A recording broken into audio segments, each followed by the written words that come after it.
Hi guys, welcome back. I am Vivek Singhal from tradingwithvivek.com और आज मैं बात करने वाला हूं यूनियन बैंक ऑफ इंडिया के बारे में। वीडियो को लास्ट तक देखना और समझना कि यहां पर कितनी एक्सीलेंट अपॉर्चुनिटी है एवरी एंगल से, चाहे हम शॉर्ट टर्म ट्रेडर हैं, चाहे हम मिड टर्म ट्रेडर हैं, चाहे हम लॉन्ग टर्म ट्रेडर हैं और चाहे हम वेरी लॉन्ग टर्म इन्वेस्टर हैं। सभी के पॉइंट ऑफ व्यू से यहां पर एक एक्सीलेंट अपॉर्चुनिटी है। हम सारी चीजें डिस्कस करेंगे, बिजनेस एनालाइज करेंगे, फिर उसके बाद में फंडामेंटल्स देखेंगे, उसके बाद टेक्निकल्स देखेंगे और टेक्निकल्स में बारीकी से एक बात समझेंगे कि यहां पर अपॉर्चुनिटी है क्या। तो यहां पर आगे बढ़ने से पहले अगेन दो पॉइंट्स हैं मेरे। सबसे पहली बात, तो अगर सब्सक्राइब नहीं किया है चैनल को तो सब्सक्राइब कर लेना, क्योंकि ठीक 5 बजे हम लोग यहां पर एक वीडियो बनाने के लिए आते हैं जिसमें हम अपने ट्रेडिंग एंड इन्वेस्टमेंट स्किल्स को शार्प कर सकें, आप सब लोग वीडियो को देखकर सीख सकें। दूसरा यही है कि ये मेरी किसी भी तरह की कोई रिकमेंडेशन नहीं है।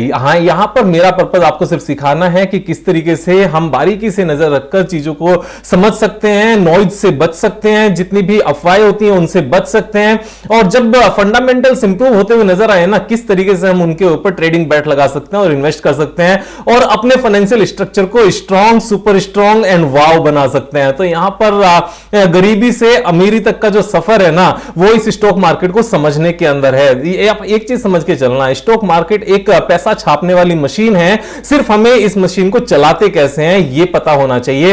और इस मशीन की जो एक्सेसिबिलिटी है ना, वो हर किसी के पास है और ये पूरी तरीके से लीगल है। तो यहां पर नोट छापने वाली मशीन हम सबके पास है, लीगल तरीके से है, सिर्फ हमने इसको चलाना सीखना है। और जब चलाना सीखने की मैं बात करता हूं ना, तो हमेशा सीखने में यहां पर YouTube पर भी सीख सकते हैं, आप मेरे पर्सनल बैच में भी सीख सकते हैं जो कि 11 जून को स्टार्ट हो रहा है। अब आगे चलते हैं। आगे चलते हुए यहां पर सबसे पहले जब बिजनेस की बात करते हैं, तो बिजनेस में हम सबको पता है कि एक सरकारी बैंक है और सरकारी बैंक में भी ये टॉप के 3-4 बैंक्स में आता है। 3 में नहीं आता, 4 बैंक्स में आता है। तो बेसिकली 4th नंबर पर यही आता है, ये या फिर कैनरा बैंक। सबसे पहले एसबीआई बैंक है, उसके बाद में bank of Baroda and PNB है। पीएनबी वैसे सेकंड लार्जेस्ट है, फिर बैंक ऑफ बड़ौदा आता है, फिर Canara bank and Union bank आते हैं। तो ये 4th-5th नंबर पर हमारा बैंक आता है।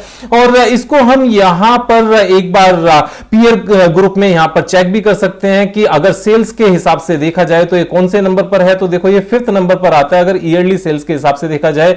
बेसिकली जो सबसे बड़ा बैंक है वो स्टेट बैंक ऑफ इंडिया है। सेल्स, क्वार्टरली सेल्स 68,000 करोड़ है। उसके बाद में Punjab National Bank 19,000 crore, then Bank of Baroda 17,000, then Canara Bank 16,000 and Union Bank 15,000। तो यहां पर जो 2nd, 3rd, 4th and 5th है, इनमें बहुत ज्यादा गैप नहीं है। तो जो भी गैप है वो सारा का सारा सिर्फ 1st एंड 2nd में है। तो उसके बाद में ये तीनों चारों बैंक सेम ही लेवल पर है। तो एक ये मेजर बैंक है और इस मेजर बैंक में जो सबसे अच्छी बात हुई है वो 2-3 चीजें हैं जो मैं बता रहा हूं आपको। एक तो बुक वैल्यू है, book value is 50 now, 49.6 and current price is 35.60। तो यहां पर बुक वैल्यू से ये एक अच्छे खासे डिस्काउंट पर है, ऑलमोस्ट 50% डिस्काउंट पर ट्रेड कर रहा है। दूसरी एक और इंपॉर्टेंट पॉइंट क्या है कि जो क्वार्टरली रिजल्ट्स आए हैं, अगर आप उनको ध्यान रखोगे, ध्यान से देखेंगे तो यहां पर 12,069 करोड़ का नेट प्रॉफिट है।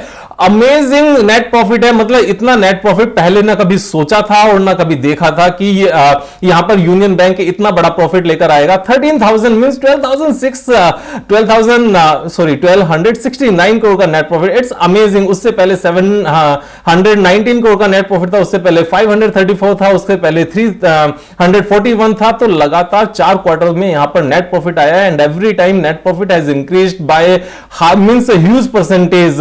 तो यहां पर 341 से सीधा 534 होना, फिर 719 होना, उसके बाद में एकदम से जंप करके 1269 हो जाना। इसका मतलब यह है कि जो एनपीएस की प्रॉब्लम्स है वो धीरे धीरे खत्म होती जा रही है। और यहां पर यूनियन बैंक ऑफ इंडिया कि अगर आप रेवेन्यू की बात करोगे तो पिछले क्वार्टर्स के कंपैरिजन में आप देखो, यहां पर पिछले 4 क्वार्टर्स की जो रेवेन्यू है वो उससे पहले के क्वार्टर के रेवेन्यू के कंपैरिजन में मीन 70-80% ज्यादा है। It's amazing number. और अगर हम यहां पर ईयरली रिजल्ट्स की बात करने लगे तो जो रेवेन्यू है वो हाईएस्ट एवर है पिछले सारे 10 साल के सालों में। और यहां पर जो नेट प्रॉफिट है 2,863 करोड़, जो पूरे लास्ट 4 क्वार्टर्स मींस 12 महीने का 12 मंथ्स का जो प्रॉफिट है वो भी हाईएस्ट एवर है आज तक के सारे नेट प्रॉफिट में। एंड मोर ओवर यहां पर जो एक और जो बहुत इंपॉर्टेंट पॉइंट है कि यहां पर 2863 होने के साथ में यहां पर जो ये नेट प्रॉफिट आता है, इसका अगर बाइफरकेशन देखें तो करंट क्वार्टर का जो नेट प्रॉफिट है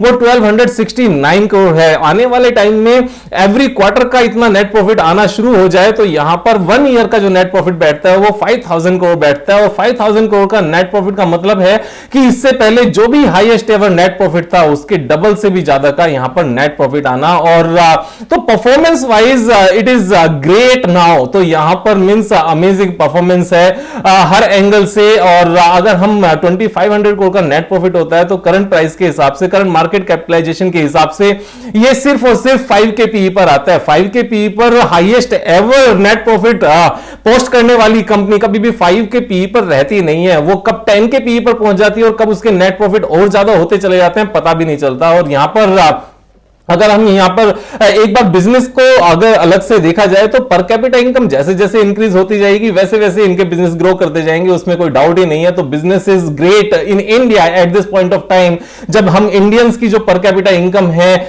नॉमिनल डॉलर टर्म्स में वो $2000 से भी कम है, अमेरिकन डॉलर की मैं बात कर रहा हूं, जबकि अमेरिकन की जो यहां पर इनकम है आज की डेट में वो ऑलमोस्ट $70,000 है। तो एवरेज अमेरिकन एवरेज इंडियन से 35 गुना अमीर है, 35 टाइम्स अमीर है।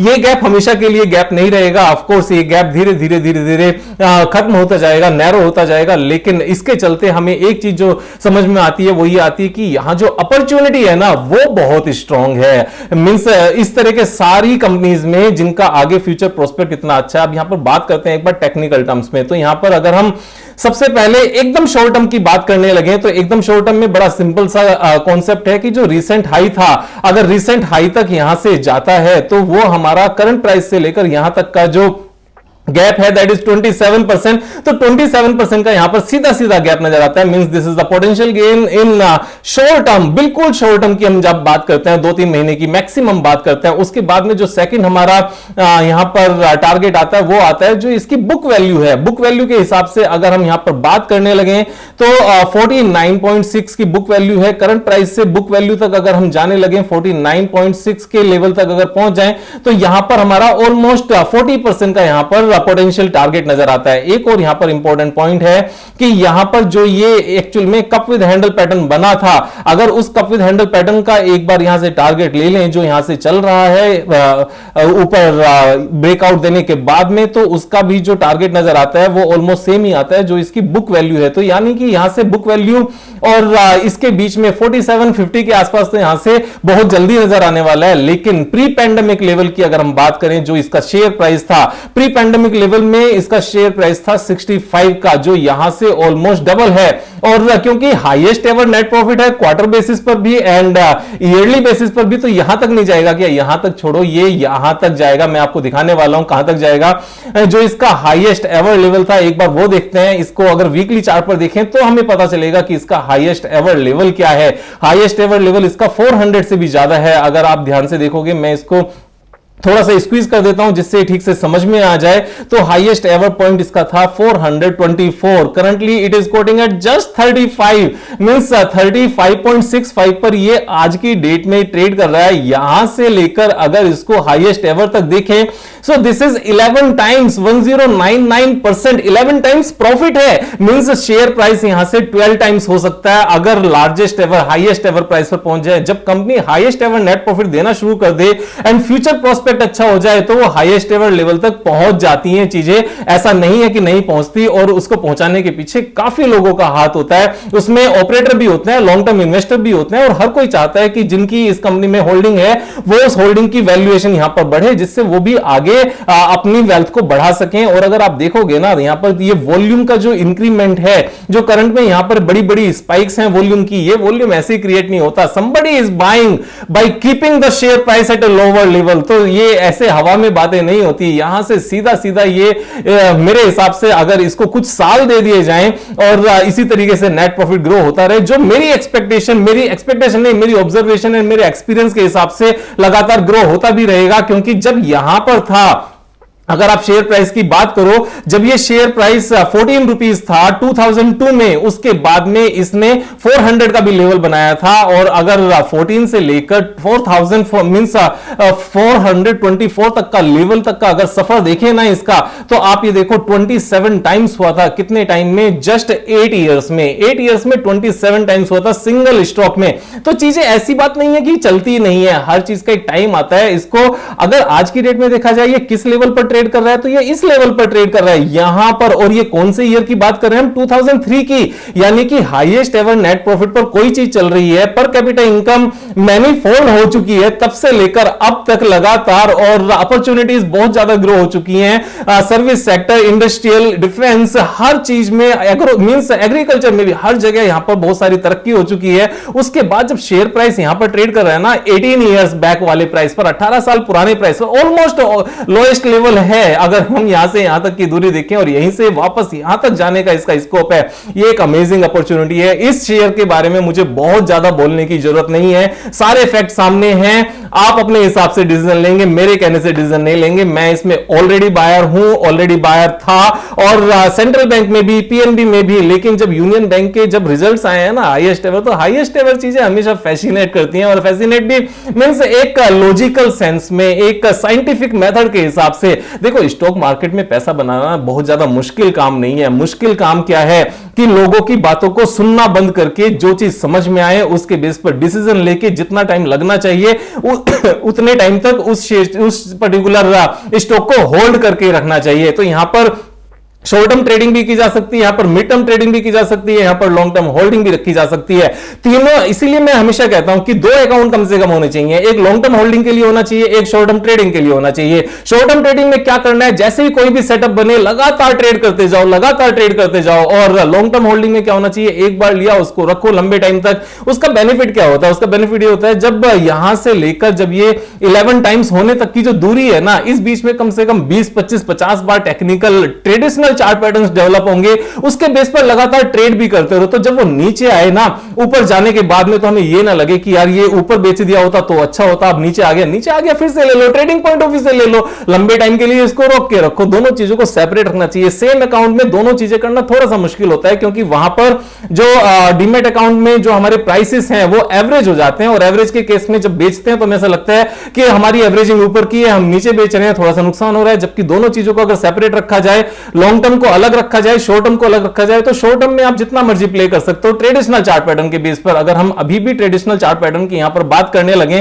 तो आप देखोगे यहां पर एक अच्छा खासा, पहले तो मैंने यही बताया आपको, एक बार सारी मैं यहां से लाइनें हटा देता हूं। ये मैं एक बार दिस लाइन हटा देता हूं, और ये वाली लाइन में यहां से हटा देता हूं। तो यहां पर ये कप विद हैंडल पैटर्न नहीं, ये कप विद हैंडल पैटर्न है प्रॉपर। अगर आप देखोगे दिस वन, यहां से लेकर ये और उसके बाद में ये कप विद हैंडल पैटर्न है, और यहां तक का इसका टारगेट आता है 45 तक का इसका टारगेट आता है 45 का। एक तो हमारा ये ट्रेडिशनल चार्ट पैटर्न के हिसाब से हो गया, दूसरा हमारा ये छोटा सा अभी भी बना है। मैं यहां से सारी एक बार लाइनें यहां से रिमूव कर देता हूं, इरेज कर देता हूं। उसके बाद में अगर आप देखोगे यहां पर एक छोटा सा कप विद हैंडल पैटर्न फिर से बन रहा है। तो cup with handle pattern and reverse head and shoulder pattern are so easy to understand कि अगर आप इन पे मास्टरी कर लो ना, देखो और भी बहुत सारी स्ट्रेटजीज हैं, स्ट्रेटजीज की कमी नहीं है। अगर मैं पर्सनली भी बात करूं तो ये इतना बड़ा नंबर है कि सारी स्ट्रेटजीज कभी यूज नहीं हो पाती। लेकिन अगर यहां पर भी शॉर्ट टर्म ट्रेडिंग की बात करें तो यहां पर इसका रिजल्ट निकल कर आता है ऑलमोस्ट 20% से भी ज्यादा का गेन तो इस